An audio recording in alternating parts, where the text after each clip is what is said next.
पिता की डायरी। माँ, पिताजी कहाँ गए? डॉक्टर शाम ने घर में आते ही अपनी माँ से पूछा। शाम की माताजी बोली, पता नहीं बेटे, देखो लाइब्रेरी में होंगे। तभी शाम की पत्नी सोनाक्षी बोली, आपने आज बहुत गुस्सा कर दिया पिताजी के ऊपर। बूढ़े हो गए हैं, उनकी उम्र का तो ख्याल किया करो। डॉक्टर श्याम, बूढ़े हो गए हैं लेकिन हरकतें बच्चों जैसी करते हैं। बच्चों के साथ वीडियो गेम खेल रहे थे और शोर मचा रहे थे। इतना भी ख्याल नहीं है कि घर में कुछ लोग आए हुए हैं। डॉक्टर श्याम बड़बड़ाते हुए लाइब्रेरी में चले जाते हैं। वहां जाकर देखते हैं कि पिताजी की डायरी खुली हुई है और हवा से पन्ने फड़फड़ा रहे थे। डॉक्टर श्याम मन ही मन बोलते हैं, देखो डायरी भी खुला छोड़ दिया है, फट जाएगी। ऐसा बोलकर डायरी समेटने लगते हैं। ऐसे तो दूसरे की डायरी पढ़ना मैनर्स के खिलाफ होता है, लेकिन उसमें अपना नाम पढ़कर उत्सुकता से वे डायरी लेकर वहीं चेयर पर बैठकर पढ़ने लगते हैं। जानते हो बेटे, जब तुम पहली बार इस दुनिया में आए तो ना जाने कितने ख्वाब इन आंखों में सज गए थे। जब तू माँ के सीने से लगकर दूध पीता था तो मैं चुपके से देखा करता था। घंटों अपने पेट पर सुलाकर रखता, सारा वात्सल्य लुटा देना चाहता था तुझ पर। लेकिन वो क्या है ना कि पिता बनने के साथ साथ कई जिम्मेदारियां भी आ गई थी इन कंधों पर। तुम्हारी हर जरूरत को पूरी करने की जिम्मेदारी, तुम्हें समाज में कामयाब बनाने की जिम्मेदारी, तुम्हें अनुशासित रखने की जिम्मेदारी, तुम्हें मजबूत बनाने की जिम्मेदारी, ताकि तू कदम से कदम मिलाकर इस दुनिया के साथ चल सके।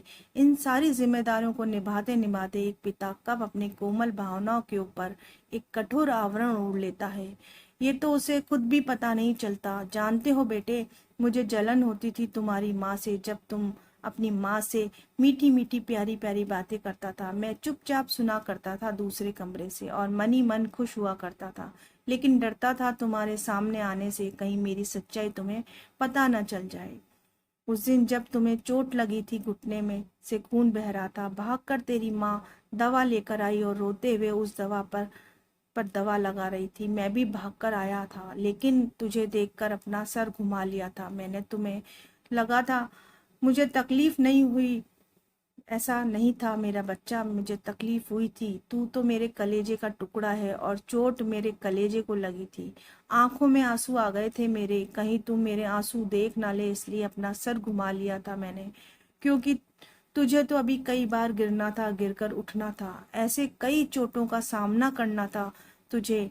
तू मेरी आंखों में आंसू देखकर कमजोर न बन जाए, इसलिए तुझे मजबूत जो बनाना था।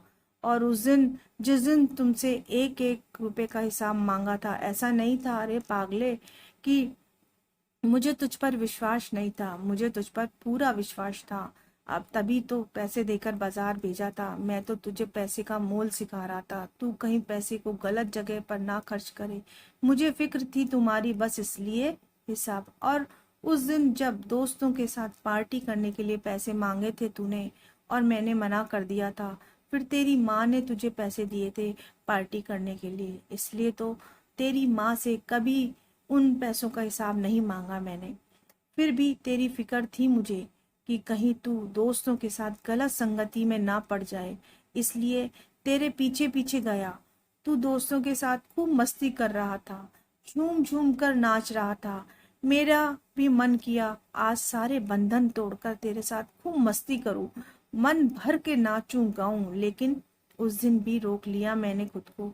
सोचा पहले तू एक कामयाब इंसान बन जाए, फिर तेरे साथ खूब मस्ती करूंगा, ढेर सारी बातें करूंगा। इसलिए दूर से ही तुझ में अपनी जवानी जीकर आ गया मैं। आज तू एक कामयाब इंसान बन गया, सफलता तेरी कदम चूम रही है, लेकिन मैं ना रहा, क्योंकि मैं दादा बन गया। और तू नहीं रहा, तू भी एक पिता बन गया, एक जिम्मेदार इंसान। घर की जिम्मेदारी, बच्चों की जिम्मेदारी, समाज की जिम्मेदारी। मैं हर परिस्थिति में तुम्हारी स्थिति को समझता हूँ, लेकिन तुम्हें मेरी स्थिति को समझने में थोड़ी देर लगेगी। यही दूरी तो है एक पिता और पुत्र के बीच की दूरी। और क्या लिखूं मेरे बच्चे, अंत में मैं इतना लिखूंगा कि तुझे मैंने तेरी माँ की तरह अपने शरीर के अंदर से नहीं निकाला, लेकिन तू मेरा अंश है। जिस दिन तू इस दुनिया में आया, मैं तेरे अंदर जीने लगा। तू तेरे चेहरे पर खुशी देखकर अपनी सारी थकान भूल गया। तेरे बचपने में अपना बचपन जीने लगा। तेरे चेहरे पर सुकून देखकर अपनी सारी मुश्किलें भूल गया। तेरे जवानी में अपनी जवानी जीने लगा। तू आज भी मेरी स्थिति नहीं समझ रहा है, लेकिन मैं तेरी स्थिति को अच्छी तरह से समझता हूँ। जब तू ये बोलता है कि पिताजी आप तो बच्चों के साथ बच्चे बन गए हैं, तब मुझे हंसी आ जाती है। तू मेरी इस स्थिति को भी समझेगा जब तू दादा बन जाएगा, लेकिन तब शायद मैं इस दुनिया में नहीं रहूँगा। इतना पढ़कर डॉक्टर श्याम के आंखों के सामने बचपन से पिताजी के साथ बिताए सारे पल एक चलचित्र की भांति घूमने लगा। उनकी आंखों में आंसू आ गए। तभी डॉक्टर श्याम को सोनाक्षी की आवाज़ सुनाई पड़ी। डॉक्टर श्याम ने पीछे मुड़कर देखा। उसकी माँ और सोनाक्षी खड़ी थी। डॉक्टर श्याम की माँ बोली, अरे बेटे, तेरे पिताजी यहाँ भी नहीं है, तो कहाँ गए? डॉक्टर श्याम झट से अपने आंखों से आंसू पोंछते हुए बोले, मैं जानता हूँ वे कहाँ गए होंगे, मैं उन्हें लेकर आता हूँ। इतना बोलकर डॉक्टर श्याम बाहर निकल गए। जा पहुँचे उस पार्क में जहाँ बचपन से उन्हें उनके पिताजी ले जाया करते थे। शायद पिता पुत्र के बीच की दूरी ख़त्म करना चाहते थे, लेकिन कभी ख़त्म नहीं कर पाए। जाकर देखा, पिताजी वहीं उस बेंच पर अकेले बैठे थे। डॉक्टर श्याम वहीं उनके बगल में बैठ जाते हैं और बोलते हैं, पिताजी आपने अच्छा किया जो ये दूरी बनाए रखी। आज मैं जो भी हूँ आपके कारण ही हूँ। कई बार मेरा मन करता था स्कूल बंक कर दोस्तों के साथ मूवी देखने चला जाऊं। कई बार मेरा मन स्कूल नहीं जाने का करता था। कई बार दोस्तों के साथ पार्टी में शराब पीने का मन करता था, लेकिन हर बार आपका गुस्से वाला चेहरा याद आ जाता था। हर बार आपके डर से अपने कदम पीछे खींच लेता था।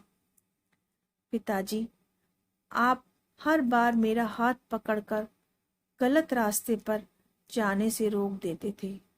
बस आज मैं इतना कहना चाहता हूँ कि मैं आपसे बहुत प्यार करता हूँ।